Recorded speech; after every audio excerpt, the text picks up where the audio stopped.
Opa, cê tá bom? Vamos pensar nos trem muito doido, porque na provocação de hoje eu vou falar sobre cartilha ideológica. A essência dessa provocação será sobre militância tardia, muito baseado aí no papel ridículo que o governo Lula prestou nessa COP30. Se gastou bilhões de reais e os organizadores do evento estão simplesmente metendo louco bem à brasileira, zoando a vida de jornalistas e chefes de estado e lhes servindo comida cara e ruim, falta de sanitário, falta de água nos sanitários, higiene criminosa, tornando o evento aí praticamente uma recreação de presídio. Isso tudo para tentar sinalizar ideias mortas, sendo aquele velho caso de alguém que está tentando requentar ideias que se provaram ruins e que acabam aí ficando pior do que quando essa ideia esfriou e terminou. A tentativa de demonstrar a grandeza do presidente Lula acabou se tornando aí uma dor de cabeça, já que ninguém foi para o evento e quem foi também não resolveu muita coisa porque mal queriam estar naquele lugar de merda. Então assim, nessa provocação vou traçar um cenário onde a incapacidade do Estado de resolver os seus próprios problemas acaba impedindo aí que as suas próprias miragens coletivistas possam se manter por muito tempo na sociedade. Antes de construir esse cenário, vou pedir aquele velho trato de sempre: você se inscreve no canal, deixa o seu like, se possível faça a doação para esse grande QR Code que está no canto superior da sua tela. É uma troca bem simples, eu te entrego uma provocação e você deixa pelo menos aí o seu like. Eu vou trazer essa militância tardia pela perspectiva de hierarquia social, entender hierarquia social enquanto sistema perceptivo social em que se mensura o valor individual e o social de determinado indivíduo, baseando-se no seu potencial de acúmulo de recursos e valores. A sociedade não moderna vive basicamente aí da busca de acesso às suas demandas de propósitos de ciclos de vida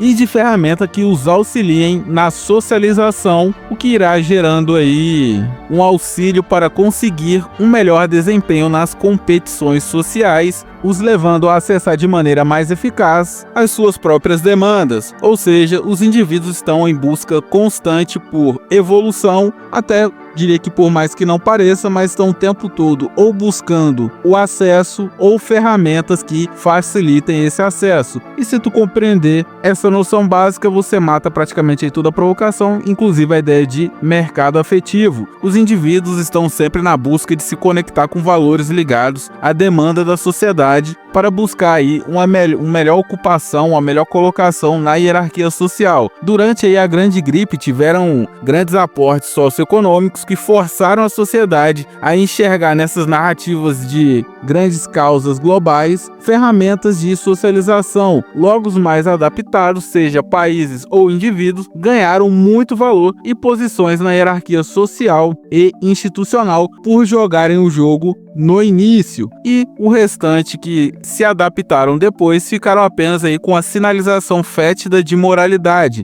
pelo fato que essas narrativas não conseguiram sustentar o seu valor civilizacional, seja pelo alarmismo ou por não verem a perca civilizacional que eles projetaram, ou seja, perdeu o seu valor civilizacional por não melhorar a vida de ninguém ou gerar algum tipo de acesso. As grandes pautas coletivistas inicialmente geraram aí alguma comoção porque sinalizaram uma conexão com as demandas individuais, normalmente traçando paralelos entre o propósito macro com a vida do cotidiano do indivíduo. Porém, essas pautas foram projetadas em espaços sociais abstratos, como as redes sociais, como ferramentas sociais relevantes, induzindo a massa a abraçar narrativas como um meio de competir socialmente de maneira melhor. O pertencimento é uma velha dinâmica social que geralmente impulsiona os indivíduos dentro de determinada bolha para cima dentro da sua hierarquia local. Porém, mesmo com estímulos coletivos, a realidade dos sobreviventes pesou mais do que essas narrativas. Então, assim,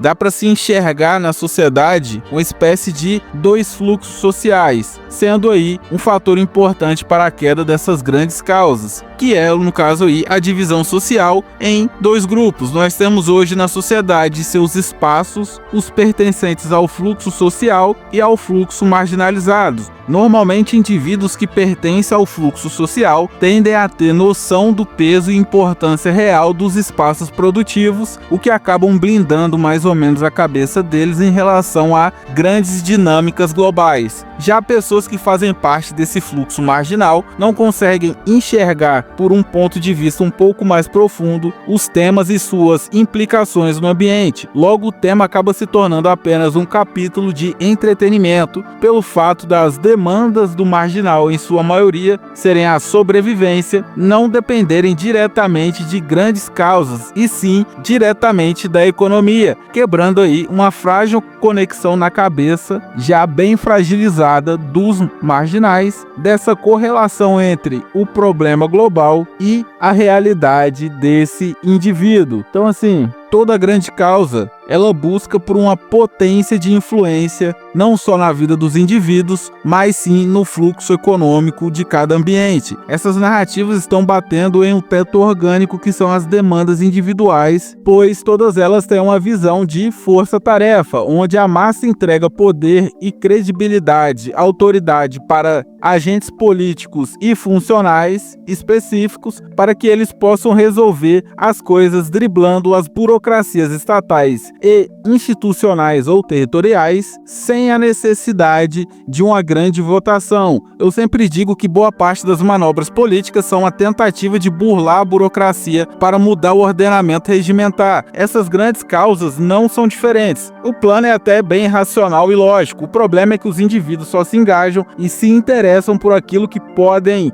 usar para mudar e evoluir sua rotina cotidiana, sua vida, ou pelo menos algo que vai ajudá-los na socialização e competição por espaços e recursos. Todos os países do planeta estão com dívidas estouradas, com projeção de falência muito próxima à quebra do Brasil, que é em 2027. A margem de marginalização de praticamente todos os países estão acima dos 60%. Ou seja, tem mais gente tentando se alimentar que tentar evitar peido de vaca, o que acaba aí incapacitando o estímulo dessas grandes causas, dessas grandes narrativas. O pêndulo de estímulo social acaba não se mexendo muito. A sociedade está pendendo para algum tipo de arranjo social que seja mais eficaz e eficiente produtivamente que o atual. E o que vemos são grupos progressistas falando em redução produtiva e aumento da burocracia em cima de quem produz, o que é deveras contra-intuitivo. E obviamente que até mesmo um indivíduo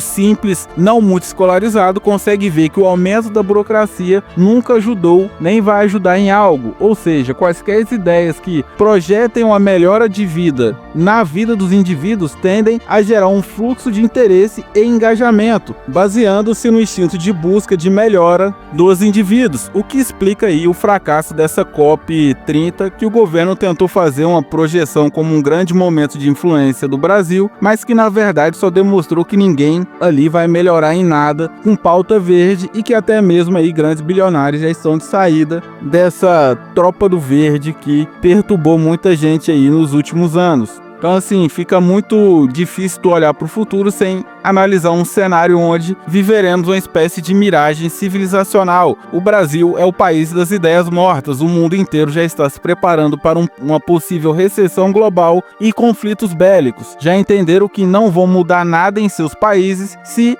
os seus países não recuperarem as suas capacidades de produção e capacidade industrial. Os maiores países e os impérios estão em uma ressaca ideológica, indo para algo novo, e o Brasil continua preso nessas alienações baratas. E o problema disso tudo é que enquanto o país ficará estagnado por muito tempo tentando implementar coisas que não deram certo, quando se analisa pela perspectiva dos indivíduos, terá uma disseminação de falsas ferramentas sociais que tirarão dos indivíduos ou reduzirão a sua capacidade de enxergar o cenário ao qual eles estão alocados. É um governo paralisado com indivíduos alienados que dificilmente vai fazer com que o ambiente tenha alguma reversão de possíveis crises, muito baseado nessa inversão de valores que as contínuas crises no Brasil acabam gerando. Os marginalizados não terão uma potência muito alta de moral, ética ou caráter, pois os riscos de ser um escoteiro no inferno é muito alto e isso impacta diretamente na construção de um ambiente menos imoral. As consecutivas crises socioeconômicas que o Brasil teve nos últimos anos acabaram aí justificando milhões de pessoas a serem ligeiras, entre muitas aspas, e só pensarem em sobreviver,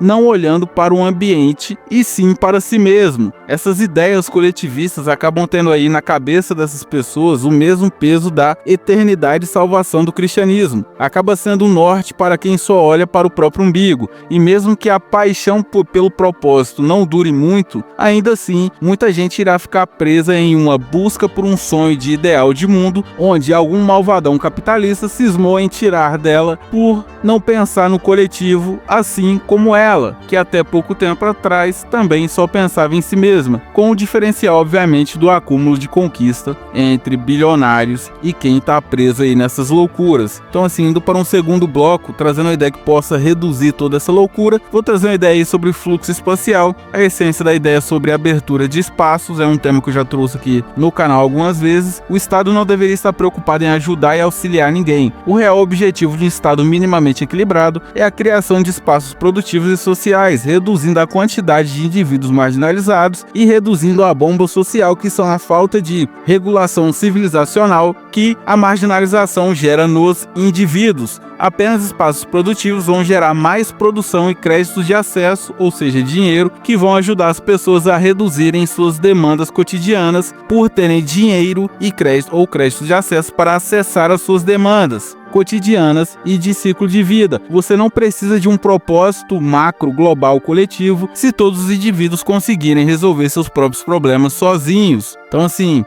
uma segunda ideia aí tangente seria a devolução do salário que o governo retém do trabalhador. O governo recolhe 50% do salário dos trabalhadores de carteira assinada no Brasil. O salário bruto do CLT é de 3.100 na média, ou seja, um salário que daria para a maioria resolver os seus problemas e ainda aliviar a vida de pessoas coligadas ao seu salário. Aqui no Brasil, normalmente, para cada trabalhador, você tem 2 pessoas que estão conectadas a esse salário, ajudando aí a reduzir esses 70% de inadimplentes do Brasil a saírem desse limbo de acesso que acabam limitando aí o acesso às suas necessidades mais básicas e às suas demandas de propósito. Os indivíduos têm aí uma série de demandas essenciais, eu diria até que bem limitada, normalmente 5 refeições, moradia e serviços básicos como energia, água e internet. Tendo isso garantido, a tendência é que o ambiente se mantenha minimamente estável sem depender de cotação do dólar ou potencial produtivo, muito menos de migalhas estatais. Ou seja, tu libera uma quantidade X de dinheiro e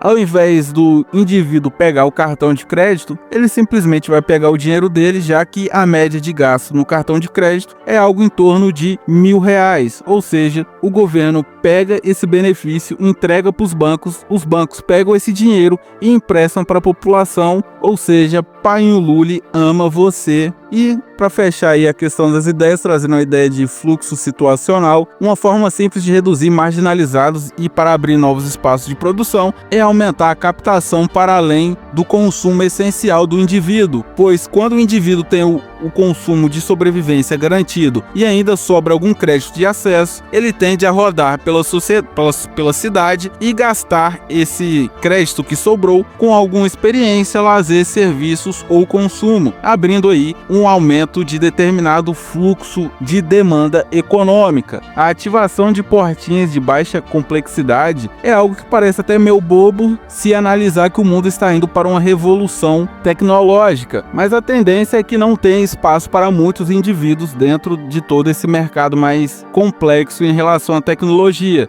E o aumento da capacitação desse salário mínimo pode forçar espaços simples que irão gerar espaços e ocupação social desses marginalizados, deixando o ambiente bem mais estável. E aquilo é sobre se redipilar O YouTube não gosta muito dessa palavra, mas fazer o quê? A queda da tentativa de se gerar grandes mudanças através da urgência de alguma coisa, somada com a proteção e tratamento de marginais como se fossem crianças, só demonstram a desconexão do topo com a base. O objetivo nunca é a redução dos fenômenos marginais, e sim a manutenção da alienação da massa. O custo de vida nunca cai. O que se é oferecido é a retaliação de quem ainda consegue sobreviver a toda essa burocracia corrosiva do Estado. Ou seja, a grande causa talvez seja não ter nada além da sua própria causa. Então, assim, deixando aí algumas provocações para você que chegou até aqui nessa provocação, fica a pergunta: qual que é o seu ópio? Quais são as ideias e ideais que te atraem? O que te tira das suas demandas do cotidiano para buscar uma demanda global? Não querendo ser aí o pai da performance ou coach, mas talvez você esteja perdendo seu tempo com engorda de autoridade de quem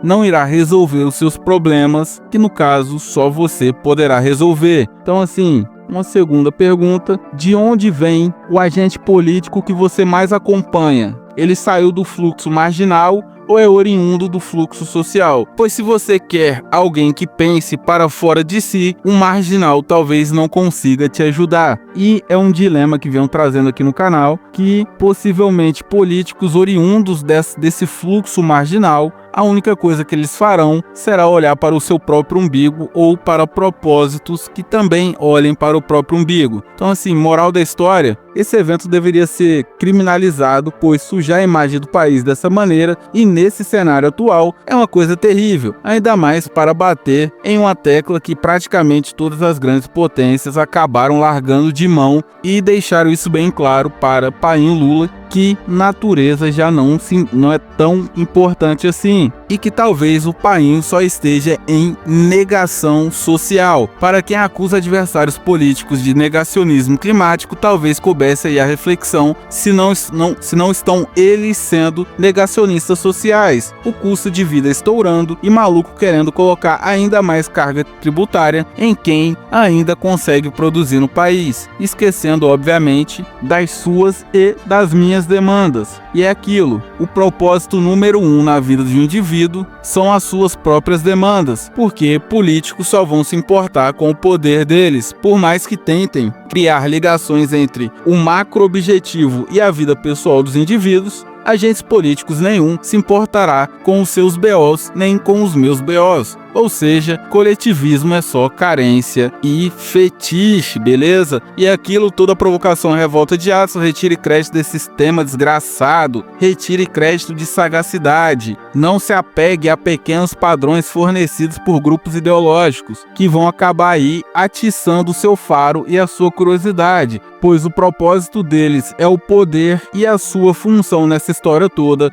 é ser um gado obediente ao regime, beleza? A provocação de hoje foi essa. Se te trouxe alguma reflexão, deixe seu like, siga o canal e faça a doação para esse grande QR Code que está no centro da sua tela, beleza? Então, até a próxima provocação. Fique com Deus. Um forte abraço.